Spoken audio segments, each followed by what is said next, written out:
Lec- Lectura de la epístola del apóstol San Pablo a los Efesios. Hermanos, sed imitadores de Dios como hijos muy amados y vivir en caridad, como Cristo nos amó y se entregó a sí mismo por nosotros a Dios en ofrenda y sacrificio de suave fragancia.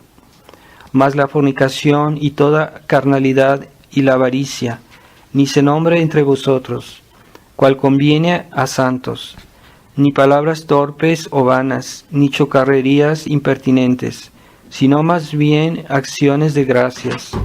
Porque sabed y entended que ningún fornicario, ni deshonesto, ni avaro, que es tanto como idolatría, heredará el reino de Cristo y de Dios. Nadie os engañe con vanas palabras, pues por tales vicios descargó la ira de Dios sobre los incrédulos. No tengáis pues parte alguna con ellos, antes sí, erais tinieblas, mas ahora sois luz en el Señor. Proceded cual hijos de la luz, y el fruto de la luz consiste en toda bondad, justicia y verdad. Continuación del Santo Evangelio según San Lucas. En aquel tiempo estaba Jesús lanzando un demonio que era mudo, y así que hubo echado al demonio, habló el mudo, y se maravillaron las turbas. Mas algunos de ellos dijeron: por arte de Belcebú, príncipe de los demonios, echa este los demonios. Otros, para tentarle, le pedían algún prodigio en el cielo. Jesús, viendo sus pensamientos, les dijo: todo reino dividido en bandos quedará asolado, y caerá casa sobre casa. Si pues Satanás está en lucha consigo mismo, ¿cómo se sostendrá su reino? Pues decís que yo lanzo los demonios por arte de Belcebú. Y si yo lanzo los demonios por arte de Belcebú, ¿por arte de quién los lanzan vuestros hijos? Así que ellos serán vuestros jueces. Pero si con el dedo de Dios lanzo los demonios, sin duda ha llegado a vosotros el reino de Dios. Cuando un fuerte armado guarda su casa, seguro está de cuanto posee. Mas si llega otro más fuerte que él y le vence, le despojará de todas sus armas en que confiaba, y repartirá sus despojos. El que no está conmigo está contra mí, y el que no recoge conmigo desparrama. Cuando el espíritu inmundo sale de un hombre, anda por parajes áridos, buscando reposo, y no hallándolo dice: volveré a mi casa. ¿Y de dónde salí? Llegando hállala barrida y adornada. Entonces va y toma consigo otros 7 demonios peores que él, y entrando moran allí. Y el último estado del hombre llega a ser peor que el primero. Y aconteció que diciendo él esto, una mujer levantó la voz del medio del pueblo diciendo: dichoso el vientre que te llevó y los pechos que te amamantaron. Mas él dijo: más bien son dichosos los que escuchan la palabra de Dios y la guardan. En el nombre del Padre, del Hijo y del Espíritu Santo. Amén. Ave María Purísima. Estimados hermanos, estamos en el tercer domingo de Cuaresma y hemos escuchado en este Evangelio cómo nuestro Señor nos sugiere el mal de la duplicidad, porque nuestro Señor, a pesar de haber hecho un milagro, los judíos, los fariseos probablemente, estaban ahí para decir todavía que eso era una obra del diablo, ese milagro. Y nuestro Señor le dice: pues no es posible que el demonio esté contra sí mismo, porque todo reino dividido perecerá. Así que el reino del demonio tiene su consistencia, y el demonio no puede actuar contra sí mismo. Así como Dios también, el reino de Dios es diferente y Dios no puede actuar de una manera contradictoria. Esa mentalidad que hoy invade al mundo de querer de aceptar las cosas absurdas, de aceptar las cosas contradictorias, de querer convivir con el bien y con el mal, de creer que es posible servir a Dios y después hacer cosas que van contra Dios, aunque sean leves, aunque sean ligeras, pero esa mentalidad hace mucho daño. El hombre, hubo tiempos en que hasta los hombres malos eran congruentes con lo que pensaban, tenían convicciones, aunque fuera en el error, aunque fuera en la mentira, ellos tenían sus ideas y las mantenían. Había una coherencia de su pensar y de su actuar. Pero hoy vivimos en una época en que se ha llegado a aceptar el absurdo, aceptar lo que es contradictorio. Y así hay personas hoy que fácilmente dicen una cosa y fácilmente dicen cosas que son contradictorias y que aceptan finalmente el absurdo. Entonces esa mentalidad es más difícil de construir algo con una persona que tiene una mentalidad contradictoria, una mentalidad ambigua o ambivalente. Es más difícil razonar con ella, explicarle y decirle esto es así por este motivo y por este motivo esto es bueno, por este motivo esto es malo. Pero hay personas que aunque uno les dé claramente la verdad, de todos modos no la entienden.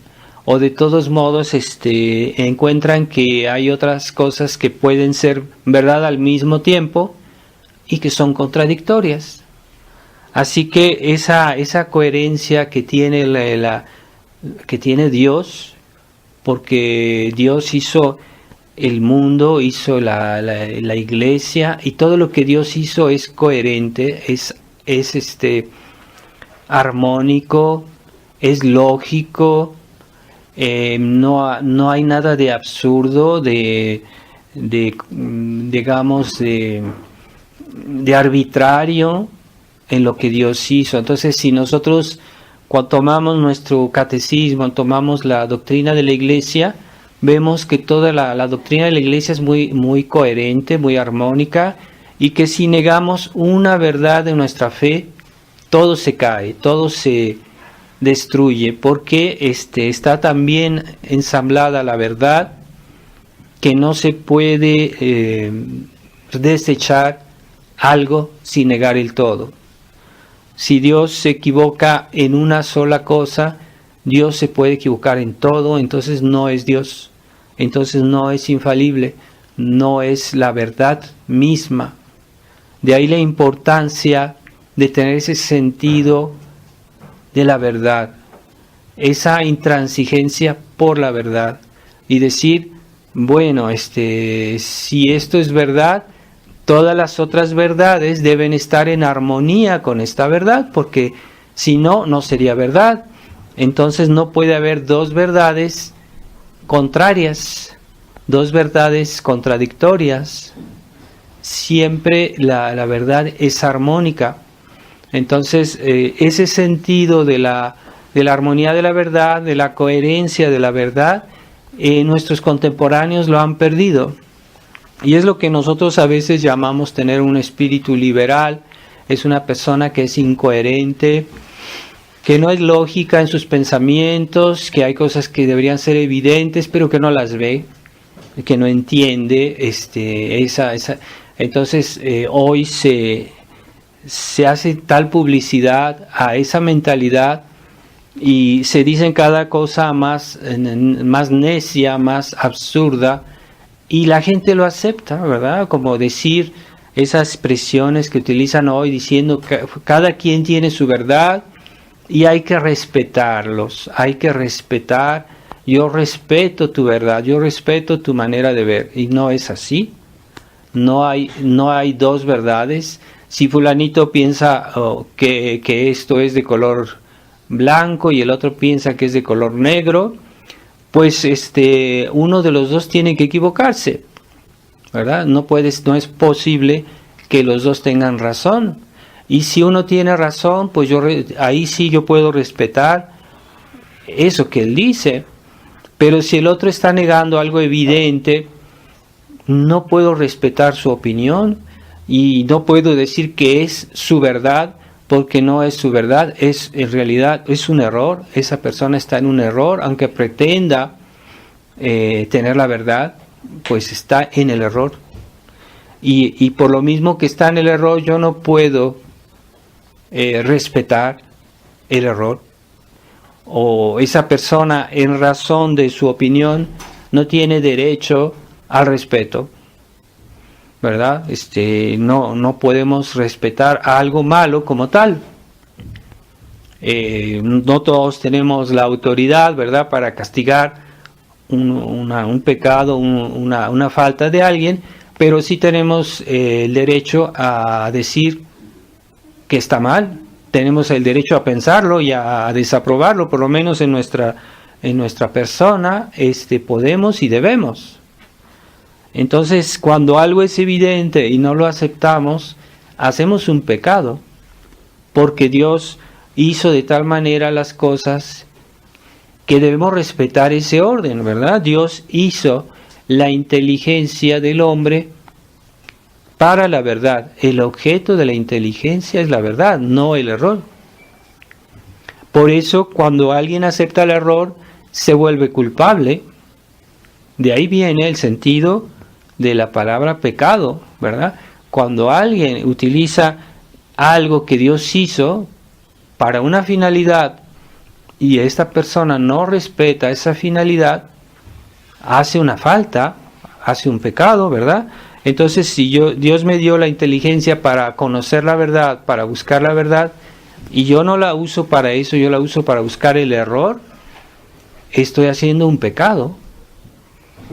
Y si ese error es grave, pues yo estoy haciendo un pecado grave, que es digno de castigo, porque Dios castiga cuando uno infringe el orden de las cosas, ¿verdad? Así como Dios hizo la voluntad, todos tenemos voluntad, la hizo para que amar el bien, para seguir el bien, para querer el bien. Esa voluntad, si la usamos para buscar el mal, entonces estamos pervirtiendo la finalidad que Dios le dio a la voluntad. Y eso se llama una falta, eso es un pecado.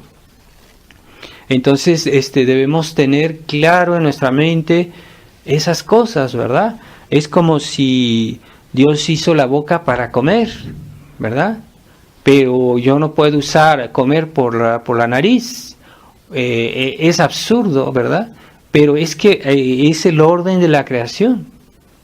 Pero hoy hay personas que hacen cosas absurdas y consideran que eso es un derecho. Entonces están infringiendo el orden de la creación, están haciendo pecados, ¿verdad? Así como que, por ejemplo, Dios hizo a la mujer para ser mujer y al hombre para ser hombre. Así que si una mujer quiere ser hombre, pues es un absurdo, porque en su misma naturaleza está inscrito el orden femenino y incluso dicen que en sus mismos genes ya está inscrito que una mujer es mujer, que un hombre es hombre, y eso no se puede cambiar, aunque les hagan operaciones y que les hagan y les dan hormonas y todo eso, pero eso no cambia su naturaleza, siguen siendo mujeres o siguen siendo hombres. Y aquellos que tienen inclinaciones desordenadas, pues lo que deberían hacer es luchar contra esas inclinaciones desordenadas y tratar de poner orden en su vida. Sí, puede haber personas que tengan enfermedades, ¿verdad? Tengan inclinaciones, pero la inclinación no quiere decir que uno esté obligado a hacer algo malo, ¿verdad? Todos con el pecado original nacimos con inclinaciones que no vienen de Dios, que vienen del pecado original. Y esas inclinaciones, no porque las sentimos, tenemos derecho a llevarlas a cabo, ¿verdad? Por ejemplo, nacimos con inclinaciones al pecado. Por ejemplo, todos tenemos algunos movimientos de ira o de impaciencia o alguna tentación, pero sabemos que no debemos hacerlo, que no debemos llevar a cabo eso porque está mal. Aunque sintamos la inclinación a hacerlo, aunque sintamos el deseo, pero eso viene de una naturaleza enferma, no es como Dios la hizo. Dios la hizo sana, pero se enfermó con el pecado. Así que a esos desórdenes que algunas personas sienten en su cuerpo, en su naturaleza, no quiere decir que estén bien por el hecho de que ellos lo sienten, sino que están siendo tentados y deben luchar contra, ¿verdad? Si hay, por ejemplo, enfermos que les dicen que ahorita tú no puedes comer, una persona que la han operado y le dicen tú no puedes comer porque si comes te vas a morir, tienes que esperar un momento a que te recuperes de tu operación. Y si esa persona siente la inclinación a comer, pero no es el momento y no debe hacerlo, entonces hay cosas que podemos sentir inclinación, ¿verdad? Por ejemplo, el exceso en el comer, tal vez algunos movimientos que pueden ser desordenados. Pues entonces ahí está el momento de resistir y tener paciencia y hacer un poquito de penitencia, ¿verdad? Por eso la Iglesia nos enseña a contradecir nuestra naturaleza y a no hacer lo que le gusta a la naturaleza. Eso se llama hacer penitencia, ¿verdad? Para eso está el tiempo de Cuaresma, para negarnos a nosotros algunas inclinaciones que a veces incluso no son malas, ¿verdad? Es natural que comamos, pero la Iglesia nos pide hacer abstinencia, ayunar, nos pide hacer esfuerzos de cosas que nos molestan, para que nuestra naturaleza se eduque, se vuelva dócil a la voluntad de Dios. Entonces, cuando no le damos siempre todos nuestros antojos a nuestra naturaleza, estamos aprendiendo a controlar nuestra naturaleza, a domarla como se doma un caballo, que aunque sea un caballo así que tiene mucha energía, si no está domado no sirve de nada ese caballo, nadie lo puede utilizar, no puede servir para nada. Pero una vez que se ha domado el caballo, entonces la energía de ese caballo va a ser útil. Así que nosotros tenemos una naturaleza que hay que domar. Y es muy importante esto en la educación de los niños, ¿verdad? Que hoy los padres no quieren exigir, no quieren regañar a sus hijos, no los quieren castigar o obligar a hacer esto o a no hacer esto. Entonces son niños que no saben domar, que no tienen una naturaleza domada. Y por eso cuando crecen pues son personas que no las puede uno controlar, no las puede uno dominar, porque no obedecen a la voz de la razón, a la voz de la verdad de Dios, y hacen lo que les gusta, lo que se les antoja. Entonces hay antojos que son malos y entonces no son capaces de resistir porque nunca resistieron a su naturaleza.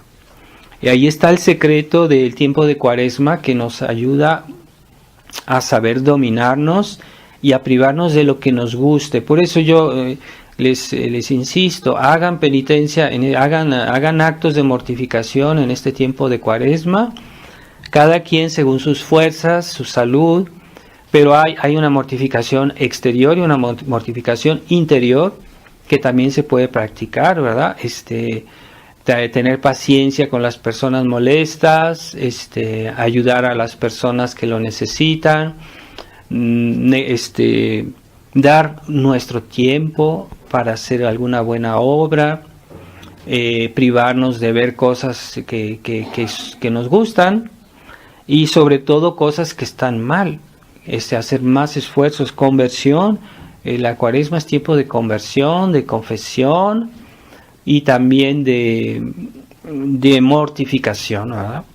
Entonces Es normal que evitemos el pecado todo el año, es normal, pero en Cuaresma deberíamos hacerlo con más energía, con más y es el tiempo de confesarse para que prepararse al tiempo de Pascua, para que el tiempo de Pascua recibamos gracias más abundantes si hemos hecho una buena Cuaresma. También hay una manera de mortificar la voluntad, que es deshacerse de las cosas de nuestras propiedades, ¿verdad? Ayudar, dar limosna, ayudar a los que lo necesitan, ayudar a la iglesia. Es por eso que en Cuaresma se pide el diezmo, ¿verdad? En otros tiempos era mucho más exigente eso. En otros tiempos se daba realmente el diezmo. Es la 10ª parte de todo lo que se tiene, de todo el salario, de todas las propiedades, se daba el diezmo a la iglesia. Ahora la iglesia no lo pide de esa manera, pero hay que saber que hay una obligación de ayudar a la iglesia.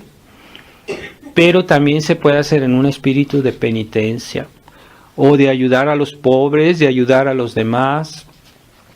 A veces, si uno sabe que hay personas o una familia que está en grave necesidad, o que puede pasar, yo he visto casos de personas que uno se entera que están en una grave necesidad, entonces uno puede ayudarlas en la medida que uno lo puede hacer. Así como también la penitencia se hace en la medida que uno lo puede hacer, porque hay personas que no pueden hacer demasiado ayuno porque no tienen salud o por alguna razón, su deber de estado, etcétera. Pero hay otras personas que tienen salud, entonces con más razón deberían hacer esfuerzos, ¿verdad? Yo sé de personas que no tienen mucha salud, pero de todos modos hacen mucha penitencia. Entonces, hay que tener cuidado de realmente hacerlo de una manera que sea razonable. Y así el sentido de la penitencia cristiana pues ya se ha perdido. Hoy en la mentalidad del mundo moderno, hacer penitencia no tiene sentido. Es una cosa, para la gente moderna es algo absurdo. Decir, bueno, voy a hacer penitencia, voy a privarme de comida, voy a estar de rodillas todo el tiempo que digo mi rosario, sin apoyarme, con los brazos en cruz. Entonces eso dice la gente, ¿tú para qué quieres sufrir? ¿Qué sentido tiene? El sufrimiento tiene un sentido expiatorio para la expiación de los pecados. Ese sentido tiene la expiación. Así murió Jesús en la cruz para expiar, y qué mayor penitencia que morir en la cruz. Es el sentido de Cuaresma. Ahora nuestro Señor hizo una penitencia que a Él no le correspondía porque Él no hizo pecados, y nosotros somos los que pecados que por los cuales Jesucristo murió, así que nosotros es a quien nos correspondería normalmente hacer penitencia, sufrir, y no lo entendemos. Es ahí el problema. Entonces tratemos de expiar nuestros pecados. Todo eso se puede englobar en el tiempo de Cuaresma, pero no hay que excluirlo en el resto del año. Lo que pasa es que en Cuaresma la Iglesia nos pide poner más acento en la cuestión de la penitencia, pero la penitencia se puede practicar todo el año, porque siempre habrá mucho que expiar. Y aquellos que no habrán hecho penitencia de sus pecados, pues si un día van al purgatorio, van a pasar más tiempo, van a sufrir más, y van a arrepentirse de no haber hecho suficiente penitencia en este mundo. Así que vale la pena, porque como dice Santo Tomás, el más pequeño sufrimiento del purgatorio, porque en el purgatorio hay muchos sufrimientos, pero el más pequeño de todos los sufrimientos del purgatorio es más grande que el más grande de los sufrimientos que tenemos en esta vida. Así que no nos hagamos ilusiones de que el purgatorio va a ser algo sencillo, y lo que hacemos en vida tiene mucho más valor expiatorio, y que lo que se hace en el purgatorio, porque en el purgatorio es una expiación. El purgatorio es esa penitencia que no quisimos hacer en la tierra. El purgatorio es el pago de nuestros pecados, de que no quisimos expiar en este mundo. Por eso está muy bien que a veces hagamos decir una misa por una persona que murió, porque por si acaso está en el purgatorio, para que Dios la libere del purgatorio por los méritos de la misa. Pero si esa misa se dice en vida por esa persona antes de que muera, le va a servir mucho más. Cuando pensamos en ofrecer una misa por los pecadores, por nuestros pecados, por la familia, poco se les ocurre hacer decir una misa, pero la misa es el sacrificio de Jesús renovado en el altar. Entonces la misa tiene un valor expiatorio infinito. Así que si hacemos decir una misa por alguna intención, es bueno que nos unamos a esa misa, si es posible, y acompañemos esa misa con nuestras oraciones, para que los frutos de la misa se apliquen más abundantemente. No basta hacer decir una misa, hay que tratar de unirse a esa misa que se va a decir o se dice, diciendo algún rosario, alguna oración, unirnos a la intención de esa misa. Pero en el fondo la misa es la penitencia que nosotros no hacemos o que no hicimos y que Jesucristo la hace Él en nuestro lugar. Hay que entender eso. Es muy generoso de la parte de Dios, esa bondad de Él sufrir por nuestros pecados. Pero hoy ya no se piensa en la importancia de la expiación. Y es una realidad inevitable y que tenemos que pasar por ella.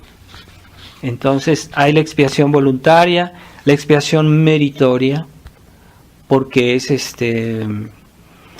esa que realmente nos obtiene el perdón. Y desgraciadamente hay una expiación que no merece nada y que no merece perdón. Es la expiación de los condenados en el infierno, que tienen que expiar su pecado, y el infierno es un castigo, no es por otra razón que están los condenados en el infierno. Es un castigo, es una expiación, pero que no tiene fruto y que no será jamás suficiente. Será por toda eternidad el sufrimiento del infierno. Así que no juguemos con esas cosas. Realmente Dios es bueno, es infinitamente bueno, pero Dios es justo. Por lo mismo que es bueno, es justo. Y todo pecado debe ser expiado, toda falta debe ser expiada en esta vida o en la otra, de una manera u otra. Siempre habrá justicia.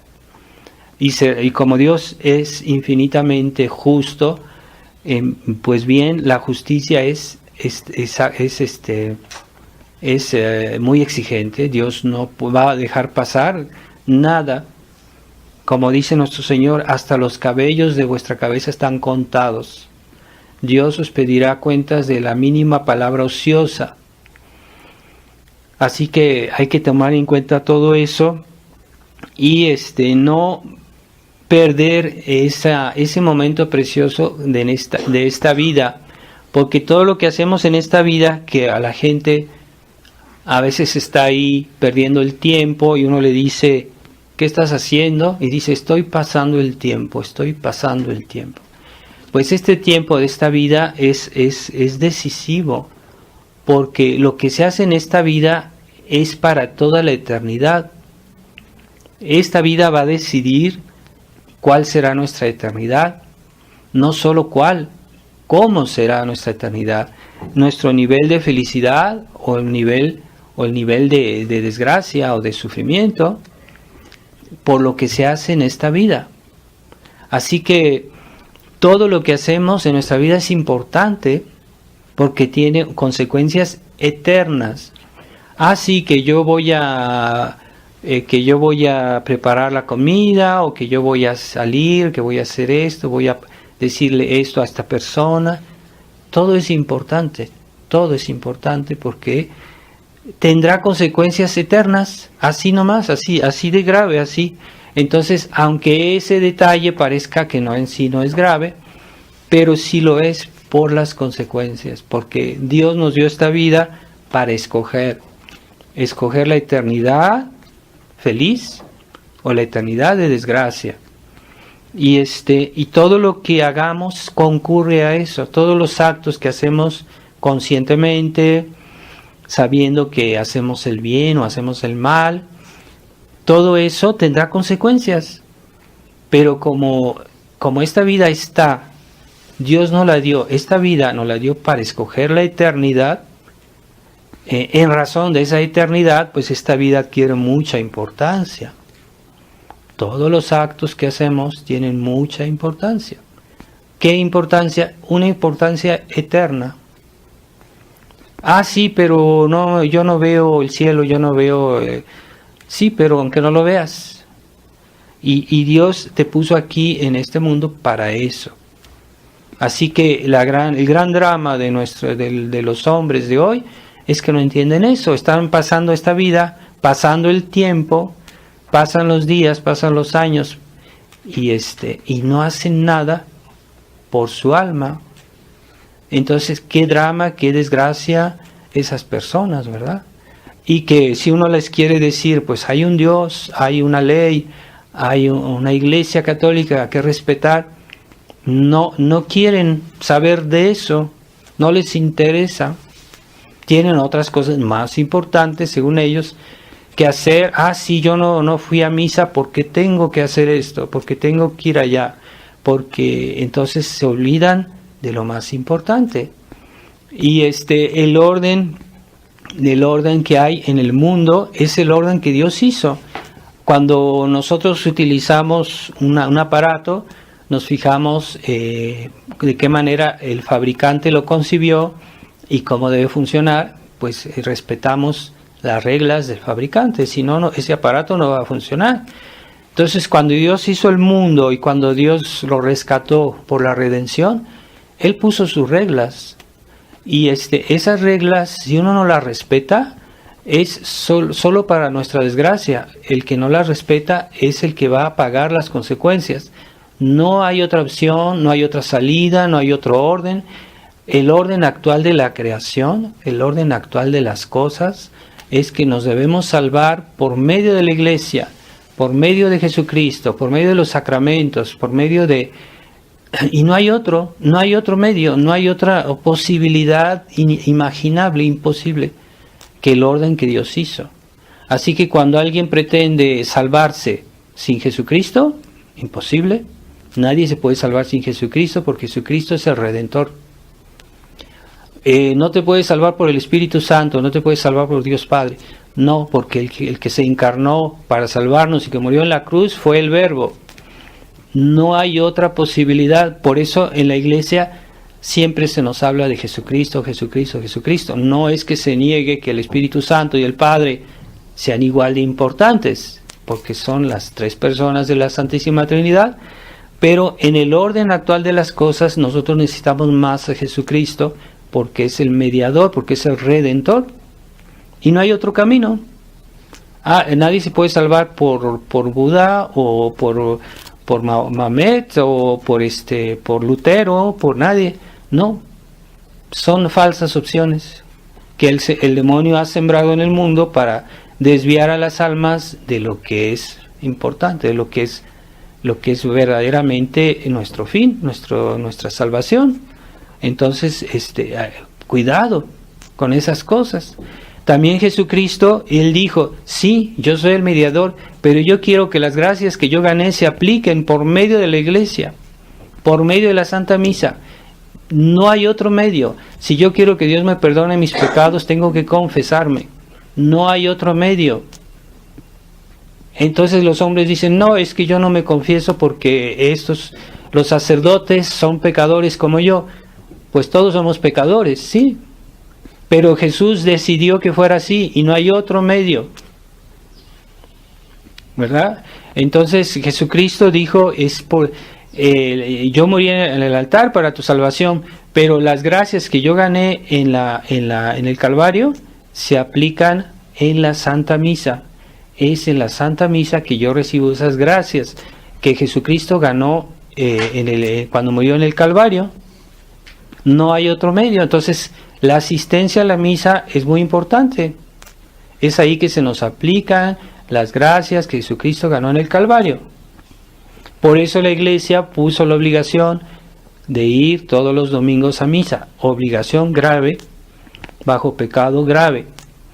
Entonces, cuando es posible, cuando no hay un obstáculo mayor, muy grave, pues a veces no se puede, ¿verdad? Puede pasar que alguien esté muy enfermo, que esté en cama, pues no puede ir a misa, claro.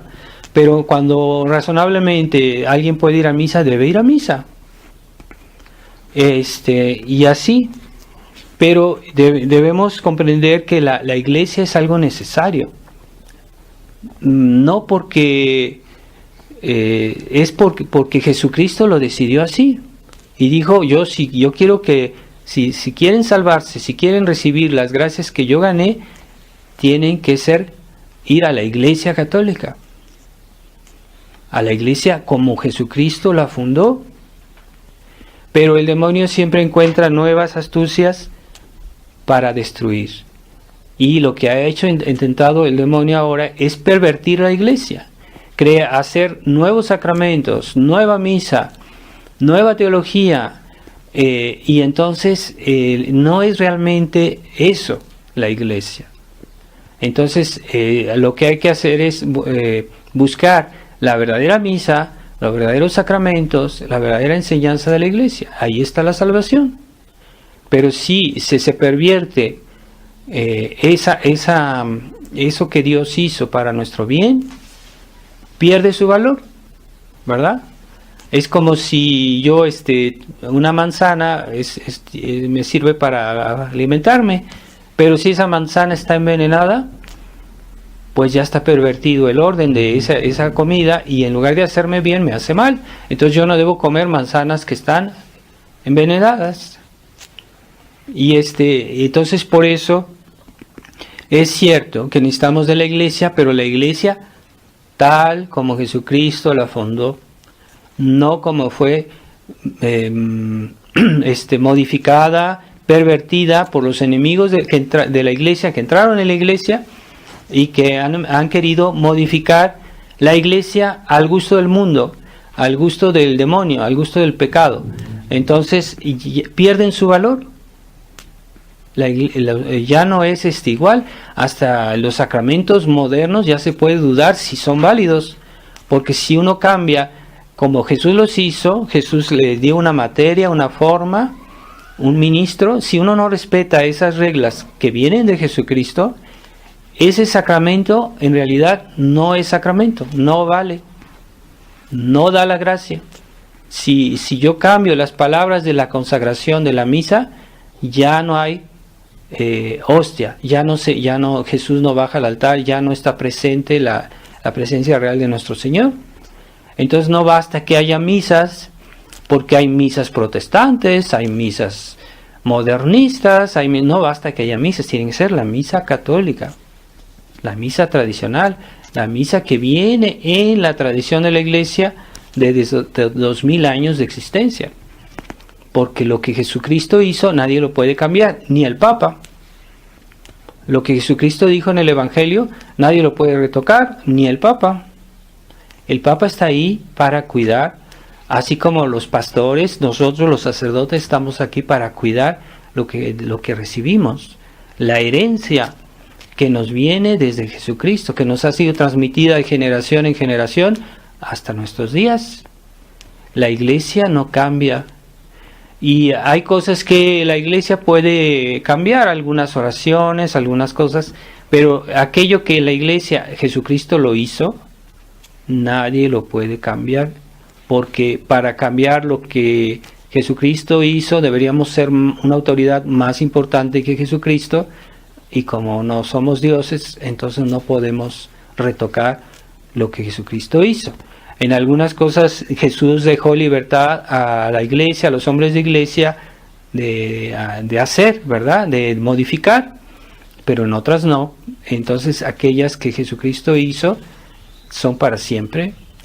Y si el Papa retoca eso, pues está yendo contra la voluntad de Jesucristo. Si el Papa quiere cambiar la doctrina, la enseñanza de nuestro Señor, lo que antes era pecado, ahora ya no es pecado, pues aunque lo hiciera, sus palabras, sus decisiones no tienen valor, porque no pueden, si algo que hace el Papa tiene valor, es porque Jesucristo le dio el poder, pero si él se opone a la voluntad de Jesucristo, entonces no tiene valor lo que él hace.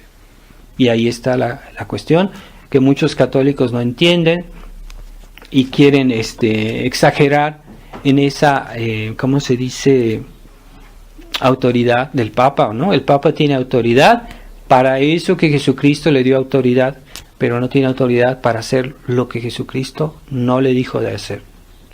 Entonces, pues sí, entonces tratemos de ser coherentes con nuestra fe, la verdad. Nuestra inteligencia fue hecha para la verdad, no para cosas absurdas, cosas necias.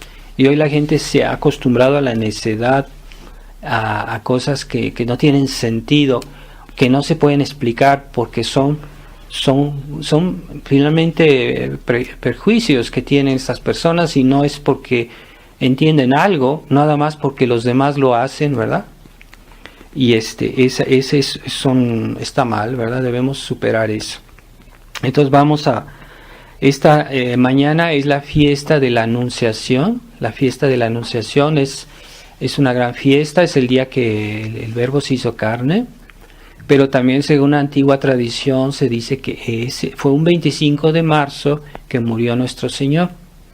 Así que el día que murió nuestro Señor fue en realidad un 25 de marzo, es lo que dice el martirologio. Y pues también para nosotros la tradición tiene un gran significado, porque ese día también murió Monseñor Lefebvre.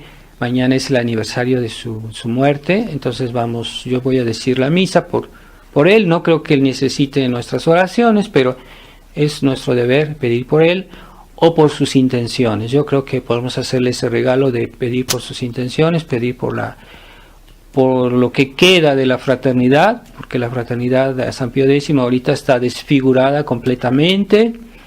He escuchado decir que incluso que hay un sacerdote que ya está enseñando en el seminario que la nueva misa está bien. Entonces, ¿a dónde está la fraternidad hoy? ¡Qué desastre! Y también les recuerdo que estamos en el mes de marzo, y esta semana pasada fue la fiesta de San José.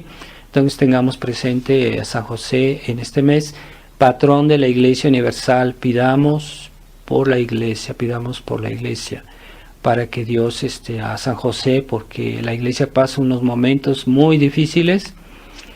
Y pidamos también, podemos decir que Monseñor Lefebvre puede rezar por nosotros. Él, cuando uno lee sus obras, sus escritos, sus sermones, se ve que tenía un gran amor por la Iglesia. Él amaba mucho la Iglesia y tenía el sentido de lo que es la Iglesia, como Jesucristo la fundó. Así que también él podemos recurrir para pedirle por la Iglesia, porque cada vez oímos noticias más graves. Lo poco que quedaba de sano en la fraternidad pues está cada día peor. Muchas personas que están fallando, que están cayendo en errores. Entonces hay que rezar mucho porque Dios tenga piedad de su Iglesia, y que pues ya no permita que los católicos que todavía tienen la fe, que resisten, que se echen a perder. Es muy fácil, ahorita por todos lados es muy fácil fallar, muy fácil corromperse. Hay que pedir mucho para que Dios nos conserve a nosotros y a las personas que en el mundo somos pocos. Ahorita son un puñado de sacerdotes en el mundo que realmente defienden el 100% de la fe. Son muy pocos, no solo la fe, sino los actos que van coherentes con la fe. Esa coherencia es lo que más falta en este mundo.